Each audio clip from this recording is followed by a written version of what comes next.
Assalamualaikum warahmatullahi wabarakatuh. Salam sejahtera. Bapak dan Ibu sekalian, kali ini kita mengangkat topik lagi terkait dengan sinyal kemenangan dari sentimen kampanye. Jadi intinya saat ini kita sudah melihat adanya sinyal-sinyal kemenangan pada Capres nomor 3 yang mulai terlihat. Hal ini memang jadi menarik karena selama ini kita tergoda dengan anomali yang terjadi di masyarakat. Kita tahu setelah adanya debat Capres pertama, itu sebetulnya yang menonjolkan calon nomor 3 dan nomor 1, bukan nomor 2. Tetapi yang terjadi dalam lembaga survei-survei itu justru elektabilitas nomor 2 yang terus meningkat. Begitu juga setelah terjadi debat Cawapres. Kalau penilaian umum masyarakat, baik itu dalam survei-survei jajak pendapat kecil-kecilan, itu menyebutkan bahwa nomor 3 dan nomor 1 baru nomor 2 yang menguasai debat. Tetapi lembaga-lembaga survei tetap saja memperlihatkan kenaikan pada angka elektabilitas pada Capres nomor 2. Ini kan ada semacam anomali. Kita tahu bahwa sebetulnya peristiwa apapun yang terjadi di kancah nasional itu akan mempengaruhi persepsi masyarakat. Nah, persepsi masyarakat ini akan bisa diamati baik itu secara kasat mata maupun lewat lembaga-lembaga survei. Tetapi hal itu seolah tidak berlaku. Yang muncul selalu nomor 2, Capres nomor 2 mendapat elektabilitas yang lebih tinggi. Itu kan jadi mengherankan ya. Dan mari kita lihat di lapangan, di medan kampanye yang sesungguhnya. Kampanye yang dilakukan yang secara door to door, lapangan ke lapangan, dilakukan nomor 3 dan nomor 1 dengan baik.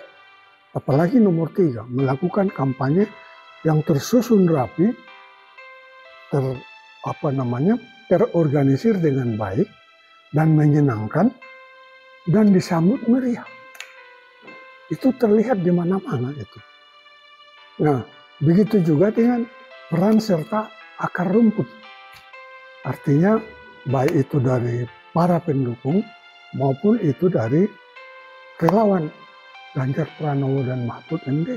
Itu terus tumbuh dan ramai di media sosial.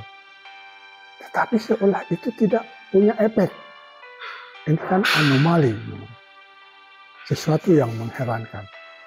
Berbeda kalau kampanye itu karena ada misalnya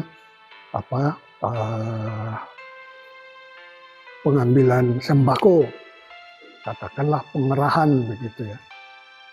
Ya mungkin bisa ramai, tetapi kan tidak enak kampanyenya itu sangat formal dan tidak terjalin hubungan yang bagus antara penyelenggara dan peserta kampanye. Itu terbaca.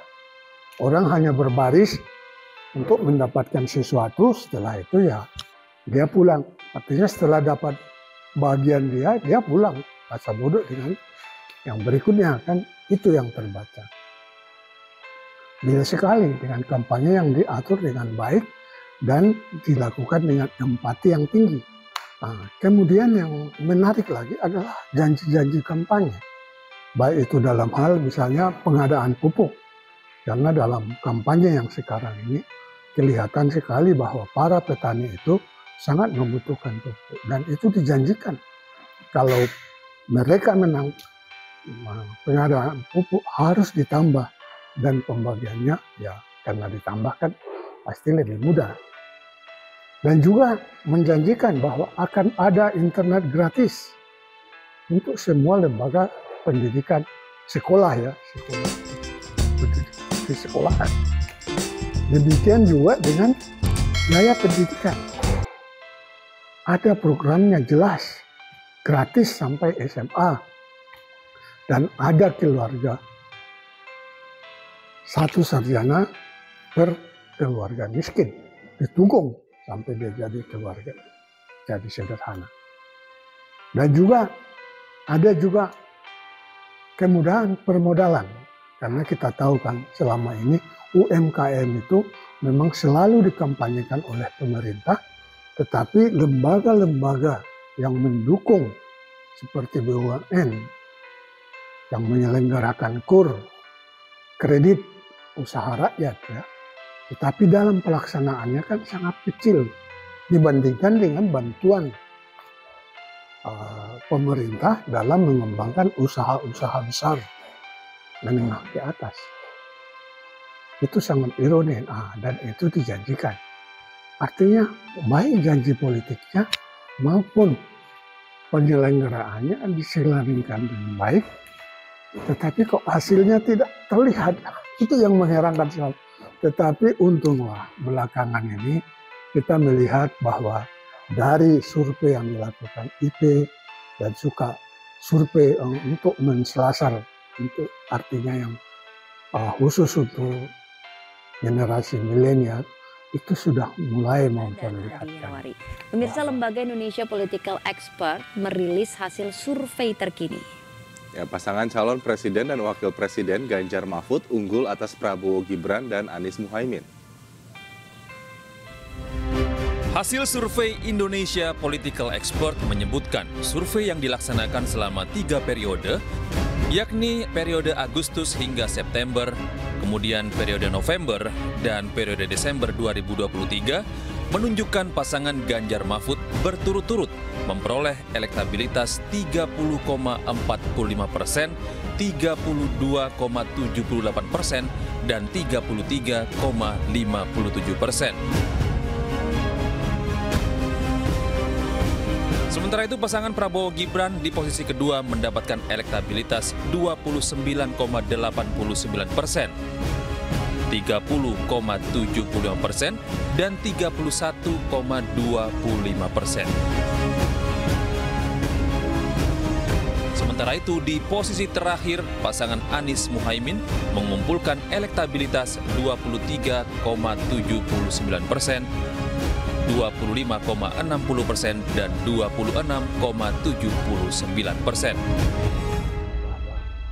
Ganjar Pranowo dan Mahfud MD ini sudah melihatkan keunggulan yang menarik. Karena memang ya usaha yang dilakukan kalau sungguh-sungguh pastilah memberikan hasil yang bagus pula. Apalagi itu dilakukan oleh orang yang memang qualified, profesional, dan diakui keunggulannya. Berbeda dengan orang yang kalau pasangan dia itu orang melihatnya tidak lepas dari misalnya adanya dinasti politik. Itu kan ada ketidakenaan di situ. Beda dengan orang yang sudah beberapa kali kontestasi ikut selalu kalah.